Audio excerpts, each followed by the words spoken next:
എല്ലാവർക്കും സ്വാഗതം. ഈ റിവ്യൂ ഇഷ്ടപ്പെടുവാണെങ്കിൽ ഒന്ന് ലൈക്ക് ചെയ്തും സബ്സ്ക്രൈബ് ചെയ്തും ഹൈപ്പ് ചെയ്തും സപ്പോർട്ട് ചെയ്യണേ. അപ്പോൾ ബാലേന്ദ്രൻ അലീനെ റൂമിലാക്കിയതിന് ശേഷം താഴേക്ക് ഇറങ്ങി ചെല്ലുന്നു. എല്ലാവരും വിചാരണ ചെയ്യാൻ റെഡിയായിട്ട് നിൽക്കുവാണ്.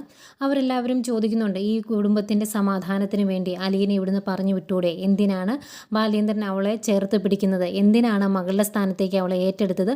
അതിനുള്ള എന്ത് യോഗ്യതയാണ് അവൾക്കുള്ളത് എന്നൊക്കെ ചോദിക്കും. അന്നേരം ബാലേന്ദ്രൻ പറയുന്നുണ്ട്, എൻ്റെ മകളാകാനുള്ള എല്ലാ യോഗ്യതയും അവൾക്കുണ്ട്. അതുകൊണ്ടാണ് ഞാൻ അവളെ എൻ്റെ മകളാക്കിയത്. ഞാനെന്ന പുരുഷനുണ്ടായതല്ല, അവൾ ഏതോ ഒരു വഞ്ചികയായ സ്ത്രീക്കുണ്ടായതാണ് എന്ന് പറയുന്നുണ്ട് കേട്ടോ. എൻ്റെ മകളല്ല എങ്കിലും ഞാൻ അവളെ അത്രത്തോളം എൻ്റെ മകളെ പോലെ തന്നെ സ്നേഹിക്കുന്നുണ്ട് എന്നൊക്കെ പറയുന്നുണ്ട്. ഇത്രയൊക്കെ കേട്ടിട്ട് അവന്മാർക്ക് യാതൊരു സംശയം പോലും തോന്നുന്നില്ല എന്നാണ് മറ്റൊരു സത്യം.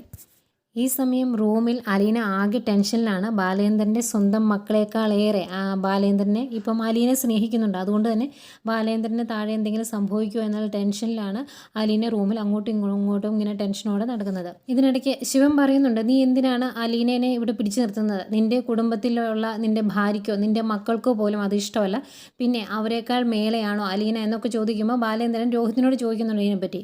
എന്നാൽ രോഹിത് പറയുന്നത്, എനിക്ക് എൻ്റെ അമ്മയുടെ സമാധാനവും സന്തോഷവും വലുത് എന്നാണ്, അല്ലാതെ അച്ഛനെ ഒരു പ്രാധാന്യം അവിടെ രോഹിത്ത് കൊടുക്കുന്നില്ല. അതുപോലെ വീണ്ടും സംസാരങ്ങൾ ഓരോന്നുണ്ടാകുന്നു. പല രീതിയിലും സംസാരങ്ങൾ അതിരുവിടുന്നുണ്ട്. അന്നേരം അങ്ങോട്ടും ഇങ്ങോട്ടും വാക്കുതർക്കമാകുന്നു. രാജീവിന് എടുത്തിയാട്ടം ആയതുകൊണ്ട് തന്നെ മോശമായ രീതിയിൽ അലീനെക്കുറിച്ച് ബാലേന്ദ്രനോട് സംസാരിക്കുമ്പം ബാലേന്ദ്രൻ കരണം തീർത്തോർണം കൊടുക്കുന്നുണ്ട്. അന്നേരം രാജീവൻ തിരിച്ചടിക്കാൻ ചെല്ലുമ്പം ശിവൻ തടയും. ഒന്നാമത് ബാലേന്ദ്രൻ ഒരു ഹാർട്ട് പേഷ്യൻ്റാണ്. അങ്ങനെ അന്നേരം ആ രീതിയിലൊരു പ്രശ്നം അവിടെ ഉണ്ടാകാൻ പാടില്ലല്ലോ.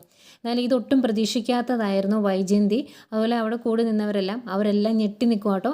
അത് കഴിഞ്ഞ് ബാലേന്ദ്രൻ എല്ലാവരോടായിട്ട് തുറന്ന് പറയുന്നുണ്ട്, ഇനി ബാലേന്ദ്രൻ്റെ ഏകാധിപത്യ ഭരണമാണ് ഇനി ഇവിടെ നടക്കാൻ പോകുന്നത് എന്ന്. കാരണം ഇതുവരെ വൈജയന്തി ആയിരുന്നു കാര്യങ്ങൾ തീരുമാനിച്ചിരുന്നത്. അതങ്ങ് നടക്കട്ടെ, കുടുംബ കലഹം ഉണ്ടാകാതിരിക്കാൻ വേണ്ടിയെന്ന് ബാലേന്ദ്രൻ വിചാരിക്കുമായിരുന്നു. ഇനി അങ്ങനെയല്ല എന്ന് ബാലേന്ദ്രൻ ഉറപ്പിച്ച് പറയുന്നുണ്ട്. അത് കഴിഞ്ഞ് ബാലേന്ദ്രൻ സ്റ്റെപ്പ് കയറി പോകുന്നതിനിടയ്ക്ക് ഒന്നുകൂടെ പറയുന്നുണ്ട്, ഇനി അലീനയുടെ പേരും പറഞ്ഞ് കൊല്ലപ്പള്ളിയിൽ നിന്ന് ഒരെണ്ണം എൻ്റെ വീടിൻ്റെ അകത്ത് കാല് കുത്തിയേക്കരുത് എന്ന് പറയുക. വലിയ പടയൊക്കെ ആയിട്ട് വന്ന് ഇപ്പം വിജയിക്കാം എന്ന് കരുതിയിരുന്ന വൈജയന്തിക്ക് ഇത് മുഖത്തടിയേറ്റ പോലെയായി. ആകെ വിഷമിച്ച് നാണം കെട്ടി നിൽക്കുക കേട്ടോ വൈജയന്തി.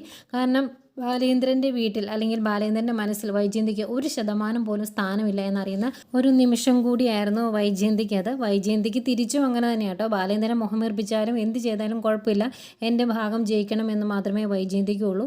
ഏതായാലും ബാലേന്ദ്രൻ തിരിച്ച് റൂമിലേക്ക് ചെല്ലുമ്പോഴാണ് അലീനയ്ക്ക് ജീവൻ വീഴുന്നത്. അത്രയും വിഷമത്തിലായിരുന്നു അലീന. ബാലേന്ദ്രനെ കാണുന്നത് ഓടി വന്ന് കെട്ടിപ്പിടിക്കുന്നുണ്ട് അച്ഛ എന്ന് പറഞ്ഞ്. ബാലേന്ദ്രനും ആ സ്നേഹം തിരിച്ചറിയുന്നുണ്ട്. ഇതൊക്കെ ഇന്നത്തേക്കുള്ള പ്രൊമോ റിവ്യൂ ആണ്. ഇന്നത്തെ എപ്പിസോഡ് അവർ അപ്ലോഡ് ചെയ്തിട്ടില്ല. ഇത്രയും സംഘർഷഭരിതമായ ഒരു എപ്പിസോഡല്ലേ, അതുകൊണ്ടായിരിക്കും വെയിറ്റ് ചെയ്യിക്കുന്നത്. ഏതായാലും എപ്പിസോഡ് വരുമ്പോൾ നമുക്ക് കാണാം.